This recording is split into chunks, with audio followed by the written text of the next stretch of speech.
எயித்தோட introduction மட்டும் நம்ம இப்போ பார்க்கலாம். எயித்தில் வந்து ஃபஸ்ட்டு டாபிக் என்ன இருக்குன்னா எண்கள். எண்கள்னால் ஒன்றுமே கிடையாது, ரொம்ப ரொம்ப ஈஸியான சாப்டர் இது. இதில் வந்துட்டு எண்கள்னால் என்ன? எண்ணும் எண்கள். ஃபஸ்ட்டு வந்து நேச்சுரல் நம்பர்ஸ். நேச்சுரலாக நம்ம கவுண்ட் பண்ணுற நம்பர் எப்படி கவுண்ட் பண்ணுவோம்? 1 2 3 4 5 6 அந்த மாதிரி கவுண்ட் பண்ணிகிட்டே போகிறதுனால அதை நேச்சுரல் நம்பர்ஸ் சொல்லுவாங்க.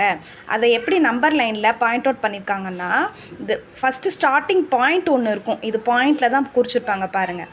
1 2 3 4 5 6ன்னு. இது இங்கே ஏரோ எதுக்கு போட்டிருக்காங்கன்னா, அதுக்கு எண்டிங் கிடையாது, போயிட்டே இருக்கும், இன்ஃபினிட்டி வரைக்கும் போயிட்டே இருக்கும். அதுதான் எண்ணும் எண்கள். அடுத்து வந்துட்டு முழு எண்கள். முழு எண்கள்னால் ஒன்றுமே கிடையாது. அந்த எண்ணும் எண்களுக்கு முன்னாடி வந்துட்டு 0 போட்டுட்டா அதுதான் வந்துட்டு முழு எண்கள். முழு எண்கள் வந்து ஹோல் நம்பர்ஸ், டபுள்யூன்னு போட்டு அதை நோட் பண்ணுவாங்க. அது 0லேருந்து ஸ்டார்ட் ஆகும். நம்பர் லைனில் எழுதும்போது 0லேருந்து போடணும். 1 2 3 4 5 6ன்னு இது இன்ஃபினிட்டி வரைக்கும் போயிட்டே இருக்கும். இதுதான் வந்து முழு எண்கள். அடுத்து முழுக்கள் அப்படிங்கிறது முழு எண்ணையும் முழுக்களையும் நீங்கள் கன்ஃபியூஸ் பண்ணிப்பீங்க.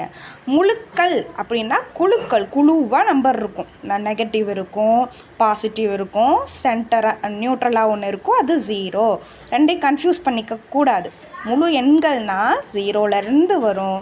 முழுக்கள்னால் அதில் நம்பர்ஸ் நெகட்டிவ், அப்புறம் 0 பாசிட்டிவ். நம்ம இதை குறிக்கும்போது சில டைம்ஸ் பசங்கள்லாம் தப்பு பண்ணிடுறாங்க. வந்து நெகட்டிவ் தூக்கி இந்த சைட் போட்டுருவாங்க, பாசிட்டிவை தூக்கி இங்கிட்டு போட்டுருவாங்க. இப்போ வந்து நம்ம எப்போதும் என்ன ரைட் ஹேண்டில் வந்துட்டு எப்போதும் பாசிட்டிவ். அடுத்து லெஃப்ட் ஹேண்ட் சைடு எதையுமே லெஃப்ட் ஹேண்டில் வாங்காதீங்க. அம்மாலாம் சொல்லுவாங்க, பணம் வாங்குகிற லெஃப்ட் ஹேண்டில் அப்படின்னு. அப்பா அது நெகட்டிவ். லெஃப்ட் ஹேண்ட் சைடு போகிறதெல்லாம் வந்துட்டு நெகட்டிவ் சைடு. அடுத்து வந்துட்டு அதை இசட்ன்ற நம்பரால் நோட் பண்ணுவாங்க. இப்போ இதுதான் வந்து உங்களுக்கு தெரிஞ்சிட்டிங்கன்னா அடுத்து போகிறதுலாம் ஈஸி. நம்பர் லைன் ரொம்ப இம்பார்ட்டன்ட். நீங்கள் இப்போ படிக்கிறது 9th படிப்பீங்க.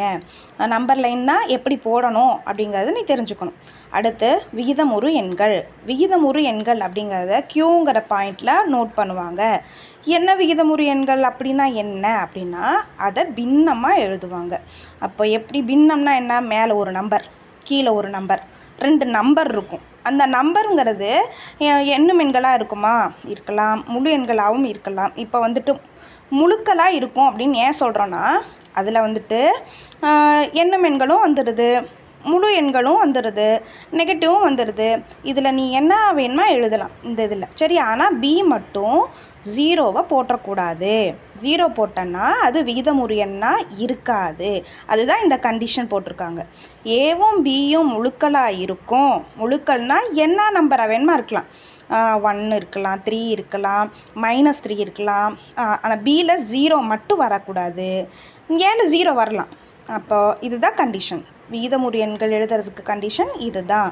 இப்போ வந்து இதை எப்படி நம்ம நோட் பண்ணுவோன்னா, தமிழில் வந்து சொல்லும்போது மேலே இருக்கிறது தொப்பி, தலைக்கு மேலே தானே தொப்பி போடுவோம். அப்போ அது தொகுதி.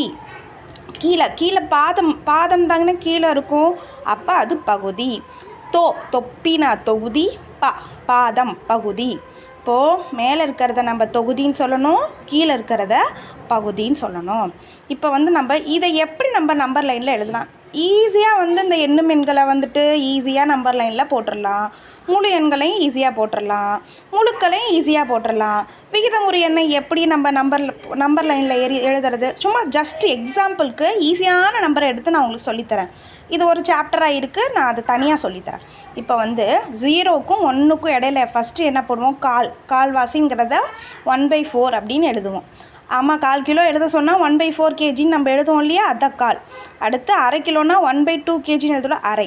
அடுத்து 3/4, அப்புறம் 1. இப்போ வந்து 0க்கும் 1க்கும் இடையில தான் இதெல்லாம் இருக்கும். அப்போது ஃபஸ்ட்டு கால் பகுதி, அரை பகுதி, 3/4 பகுதி. ஒரு ஈஸியான நம்பரை ஈஸியாக நோட் பண்ணிட்டோம். கொஞ்சம் கஷ்டமான நம்பர்லாம் எப்படி நோட் பண்ணணும்னு நான் வந்து வீடியோவில் போஸ்ட் பண்ணுறேன். என்னோடய வீடியோ பிடிச்சிருந்ததுன்னா லைக் போடுங்க, சப்ஸ்கிரைப் பண்ணுங்கள், உங்கள் ஃப்ரெண்ட்ஸுக்கு ஷேர் பண்ணுங்கள். தேங்க்யூ.